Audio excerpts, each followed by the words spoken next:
ప్రముఖ సినీ నటి శ్రీమతి సంగీత గారి ప్రారంభించారు. IVF చికిత్సలో 25% భారీ discount, free doctor consultation, free ultrasound scan. 49 అంటే సంతానం, 49 అంటే సంతోషం. నమస్తే, వెల్కమ్ టు తెలుగు టీవీ. ప్రస్తుతం మనతో పాటు ఉన్నారు ప్రముఖ అనలిస్ట్ డివిఎస్ గారు ఉన్నారు. సార్ నమస్తే. నమస్తే అన్న. సార్, ఇప్పుడు ఏపీ విషయానికి వస్తే, ఏపీలో ప్రకాశం బ్యారేజీ బోట్ ఇన్సిడెంట్ వెనుక ఎవరైనా కుట్ర పన్నారా, లేకపోతే ఏ పార్టీ కుట్ర ఉందా? దీని వెనుక ఎవరు హస్తం ఉంది? వాళ్ళేమో ఆపరేషన్ బెలూన్ పేరు చెప్పి ఇవాళ టీడీపీ మరమ్మతులు చేస్తున్న పరిస్థితి గవర్నమెంట్. సో దీని వెనుక ఎవరి ప్రమేయం ఉందంటారు? ఒకవైపు ఏమో 10 లక్షల మంది వరదల్లో మునిగారు బాధితులు. అది ఊహించని విపత్తు అన్నమాట. విరుచుకుపడింది బుడమేరు. 11,40,000 క్యూసెక్కులు కృష్ణాలో ఫ్లడ్, బుడమేరులో 46,000 క్యూసెక్కుల ఫ్లడ్. ఇలాంటి పరిస్థితుల్లో ప్రకాశం బ్యారేజ్ని కూలగొట్టే కుట్ర జరిగిందని అంటే, దీనిపైన జలవనరుల శాఖ మంత్రి రామానాయుడే కాదు, హోమ్ మినిస్టర్ అనిత సందేహాలు, అనుమానాలు. పోలీసు కూడా దీనిపైన విచారణ, 2ని అరెస్ట్ చేశారు. ఒక 5 బోట్లతో అక్కడ ప్రకాశం గేట్లని గుద్దిచ్చే కుట్ర జరిగిందని, వాటికి వైసీపీ రంగులేసున్నాయి.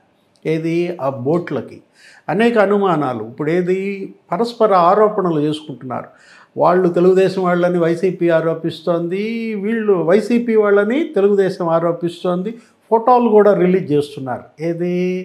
లోకేష్తో ఫోటోలు వీళ్ళు రిలీజ్ చేస్తారు, లేకపోతే వాళ్ళ ఫోటోలు వాళ్ళు రిలీజ్ చేస్తారు. ఇప్పుడు లోకేష్తో ఫోటోలు రిలీజ్ చేసింది వైసీపీ, కానీ ఆ బోట్లకి పసుపు రంగు వెళ్ళలేదే. ఆ బోట్లకున్న రంగేంటి? వైసీపీ రంగులు. వాళ్ళు ఇసుక తోడుతున్నారు ఆ పడవలతో, ఇది వాస్తవం. అది శాండ్ మాఫియా. ఆ ఏరియాలో తాడేపల్లి, ఆ గుండెమెడ రీచి, అక్కడ జరుగుతున్నటువంటి ఇసుక మాఫియా 3 లక్షల టన్నుల ఇసుక తవ్వేశారని మొన్న శ్వేతపత్రంలో ప్రభుత్వమే ఫిక్స్ చేసింది.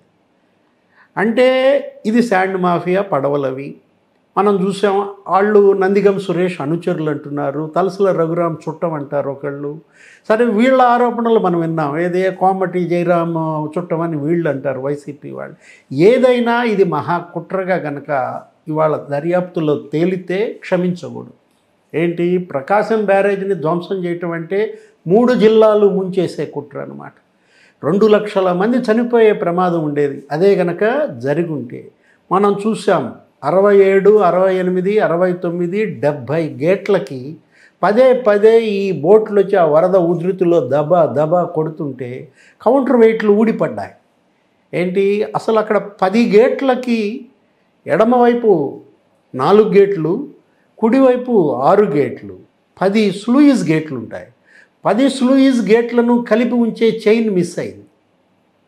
అంటే ఆ చైన్ మిస్సింగ్ స్లూయిస్ గేట్లది కూడా ఈ మహాకుట్రలో భాగమా? ఎందుకంటే ప్రకాశం బ్యారేజ్ ఎన్నో వరద విపత్తులను తట్టుకుంది. అది 170 ఏళ్ల చరిత్ర.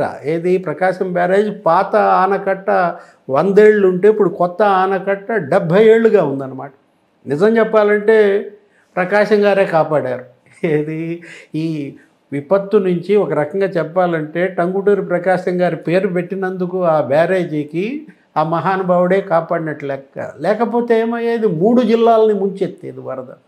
3 జిల్లాలని ముంచెత్తితే దివిసీమ, అవినిగడ్డ, నందిగామ, మైదుకూరు, ఇటు తెనాలి, రేపల్లె, మొత్తం 10-15 నియోజకవర్గాలు ఊడ్చుకుపోయాయి. అటు పంట నష్టం, జన నష్టం. క్షమించరాని నేరం, జాతి ద్రోహంగా చూడాలి. సమాజ ద్రోహం అన్నమాట. మనం చూసాం ఆ 3 పడవలు యాక్చువల్గా ఒక్కొక్క పడవకి వేరు లంగర్ వేయాలి. 3 పడవలకి ఒక ప్లాస్టిక్ తాడుతో చెట్టు కట్టేటివేంటి?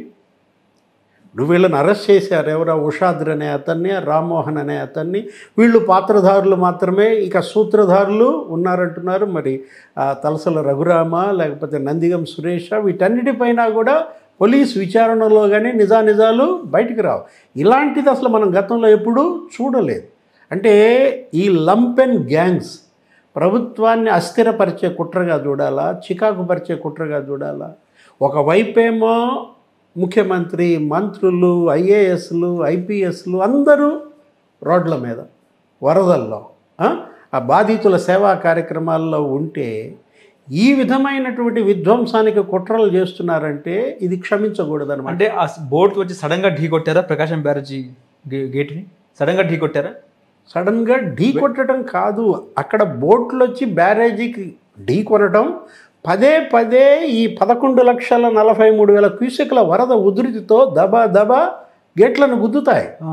అంటే ఇప్పుడు నీకు ప్రవాహంలో వస్తున్నప్పుడు అదే వచ్చి దేనికి కొట్టుకున్నాయి? గేట్లకు కొట్టుకున్నాయి. వెనక్కి వస్తుంది నీరు, ముందుకు వస్తుంది నీరు, వెనక్కి వస్తుంది, ఇలా తన్నుతూ ఉన్నప్పుడు ఆ గేట్లు వచ్చి ఆ బోట్లు గేట్లకు గుద్దుకోవటం వల్లే కౌంటర్ వెయిట్లు పడిపోయాయి. 12 టన్నుల బరువు ఉన్నటువంటి కౌంటర్ వెయిట్లు పడిపోయినాయి. అంటే ఇప్పుడు ఇదేంటి, 1,50,00,000 విలువైన బోట్లు, అంత విలువైన బోట్లు, ఒక్కొక్క బోటు 40-50 టన్నుల బరువు ఉంటుంది.